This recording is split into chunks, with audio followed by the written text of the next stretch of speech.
Hello friends, welcome to my channel BEd lesson plan. और आज हम बात करने वाले हैं कक्षा 9 के लिए विज्ञान विषय के लेसन प्लान की, जिसका शीर्षक है गति के समीकरण। यह उप विषय भौतिक विज्ञान के अंतर्गत आता है। तो जैसा कि हम लोग जानते हैं कि लेसन प्लान के फॉर्मेट में सबसे ऊपर हम लिखते हैं पाठ योजना संख्या, उसके बाद संस्था का नाम और उसके बाद इसी तरह के ब्लॉक्स बनाते हैं, जैसा कि आप देख पा रहे हैं कि जिसमें दिनांक, कक्षा, वर्ग, विषय, उप विषय, कालांश और अवधि लिखते हैं। प्रकरण आप लोग जानते ही हैं, गति के समीकरण, और उसके बाद लिखते हैं सामान्य उद्देश्य। तो सामान्य उद्देश्य क्या होंगे कि छात्रों में वैज्ञानिक दृष्टिकोण का विकास करना, छात्रों में अन्वेषण शक्ति का विकास करना, छात्रों को विज्ञान की उपयोगिता को समझाना, छात्रों में विज्ञान के प्रति रुचि का विकास करना, छात्रों की मानसिक शक्ति का विकास करना, छात्रों को विज्ञान के तथ्यों नियमों का ज्ञान कराना। ये हो जाएंगे हमारे सामान्य उद्देश्य। विशिष्ट उद्देश्य क्या होंगे? ज्ञानात्मक, छात्रों को गति के समीकरणों के बारे में ज्ञान प्राप्त हो सकेगा। अगला है बोधात्मक, छात्र गति के समीकरणों को समझ सकेंगे। अगला है कौशलात्मक, छात्र गति संबंधी प्रश्नों को हल करने का कौशल प्राप्त कर सकेंगे।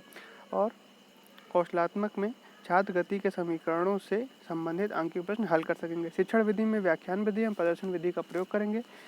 सहायक सामग्री में रोलर बोर्ड पर अंकित सामग्री जो होगी उसी का प्रयोग करेंगे। पूर्व ज्ञान में छात्र गति की राशियों से परिचित है। तो प्रस्तावना में पहला प्रश्न पूछेंगे, छात्रों गति किसे कहते हैं? तो उत्तर मिलेगा कि किसी वस्तु की स्थिति में परिवर्तन की दर को गति कहते हैं। छात्रों गति का मात्रक क्या होता है? तो गति का मात्रक मीटर प्रति सेकंड होता है। हम प्रश्न उसी स्तर के बनाएंगे कि जो उनके पूर्व ज्ञान से संबंधित हों, क्योंकि कक्षा 9 के विद्यार्थी हैं, इसलिए गति के मात्रक के बारे में उनको जानकारी होगी, त्वरण के बारे में भी जानकारी होगी। छात्रों त्वरण किसे कहते हैं? तो उत्तर देंगे कि किसी वस्तु के वेग परिवर्तन की दर को उस वस्तु का त्वरण कहते हैं। या अगर इन सब बातों की जानकारी नहीं भी होगी तो लेसन प्लान को इसी प्रकार से बनाएंगे कि जैसे कि त्वरण का जो है, तो त्वरण का लेसन प्लान पहले पढ़ाया जा चुका होगा, उसके बाद ही इसका इस प्रकार का लेसन प्लान पढ़ाया जाएगा। गति के कितने समीकरण होते हैं? तो छात्र उत्तर देंगे कि गति के 3 समीकरण होते हैं। गति के 3 समीकरण कौन कौन से हैं? तो समस्यात्मक प्रश्न हो जाएगा। तो उद्देश्य कथन यहीं से प्राप्त हो जाएगा कि छात्रों, आज हम गति के समीकरणों के बारे में पढ़ेंगे। प्रस्तुतिकरण है।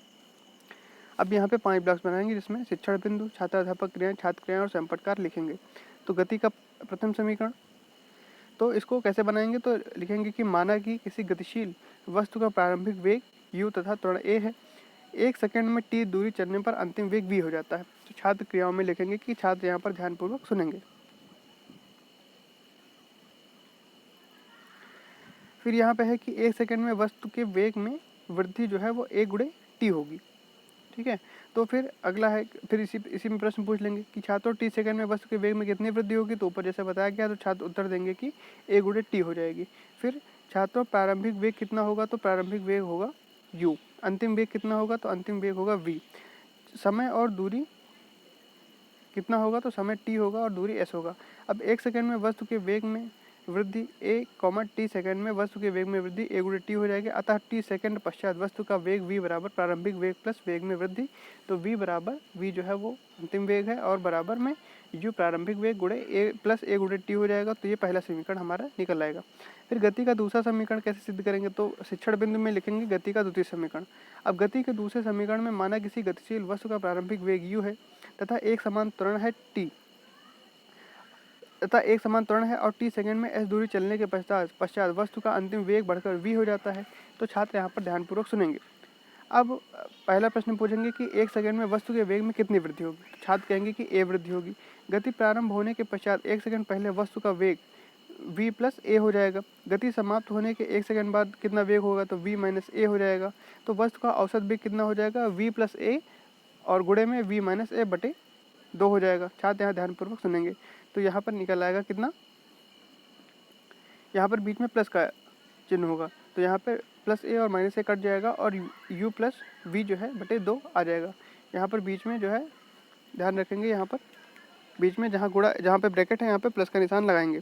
तो अतः वस्तु का औसत वेग u प्लस v बटे 2 से t सेकंड तक चलती है। अतः t सेकंड में वस्तु द्वारा चली गई दूरी तो अंतिम वेग गुणे समय, तो u प्लस v बटे 2 गुणे t हो जाएगा। तो ब्रैकेट में u plus v plus A T बटे 2 गुणे टी हो जाएगा। तो बराबर आ जाएगा u प्लस 1/2 a गुणे टी और t का स्क्वायर। तो s बराबर आ जाएगा ut plus half A T square. तो ये हमारा दूसरा जो है समीकरण गति का आ जाएगा। अब तीसरा समीकरण जो है, तो जो पहला और दूसरा समीकरण है उन्हीं की सहायता से हम तीसरा समीकरण को प्राप्त करेंगे। तो छात्रों से पूछेंगे कि गति का पहला समीकरण बताओ। चूँकि ऊपर बताया गया है तो छात्र बताएंगे v बराबर u प्लस ए टी। तो अब छात्राध्यापक कथन में लिखेंगे v बराबर u प्लस ए टी। आप दोनों तरफ का वर्ग कर देंगे तो इधर हो जाएगा v स्क्वायर बराबर इधर का होल स्क्वायर हो जाएगा, तो u प्लस ए टी का होल स्क्वायर। तो v स्क्वायर बराबर u square plus 2at plus a square T square. तो v स्क्वायर बराबर u स्क्वायर बराबर v स्क्वायर प्लस 2a और ब्रैकेट में ut plus half A T square. तो जो ut plus half A T square है ये s का मान होता है। तो यहाँ पर गति का दूसरा समीकरण पूछेंगे तो छात्र बताएंगे s बराबर ut plus half A T square. तो इसी का मान को जो है इसमें रख देंगे तो हमारा तीसरा समीकरण आ जाएगा कि उपरोक्त समीकरण में गति के दूसरे समीकरण का मान रखने पर v स्क्वायर बराबर u स्क्वायर प्लस 2a और ut plus half A T square की जगह s रख देंगे तो गति का तीसरा समीकरण प्राप्त हो जाएगा, जो क्या है कि v स्क्वायर बराबर u स्क्वायर प्लस 2as। अब सैंपल सारांश में गति का प्रथम समीकरण क्या है तो छात्र बताएंगे b बराबर u प्लस ए टी।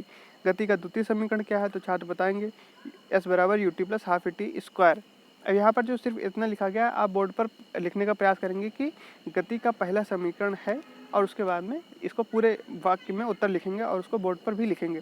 फिर अगला है गति का तृतीय समीकरण क्या है, तो यहाँ पर ऐसे लिखेंगे कि गति का तृतीय समीकरण है v स्क्वायर बराबर u स्क्वायर प्लस 2as। फिर चौथा प्रश्न है त्वरण क्या है, तो किसी वस्तु के वेग परिवर्तन की दर को उस वस्तु का त्वरण कहते हैं। तो यहाँ तक और इनको बोर्ड पर लिखेंगे और जब इनको लिखने का निर्देश देंगे तो उसके बाद निरीक्षण कार्य करेंगे। तो छात्र अध्यापक द्वारा सैंपल सारांश लिखने का निर्देश देकर स्वयं कक्षा में घूमकर निरीक्षण कार्य करेगा एवं आवश्यकता पड़ने पर छात्र की निजी सहायता भी करेगा। पुनरावृत्ति प्रश्न है गति किसे कहते हैं, गति के कितने समीकरण होते हैं, एक दो प्रश्न इसमें और भी ऐड कर सकते हैं। ग्रह कार्य क्या है कि गति का मात्रक क्या है और त्वरण का मात्रक क्या होता है। तो ये यहाँ पे हमारा लेसन प्लान कंप्लीट होता है। आपको वीडियो कैसा लगा कमेंट करके जरूर बताइए, और किस टॉपिक पे आपको वीडियो चाहिए वो भी कमेंट करके बताइए। वीडियो को लाइक जरूर करिए, चैनल को सब्सक्राइब भी जरूर करें।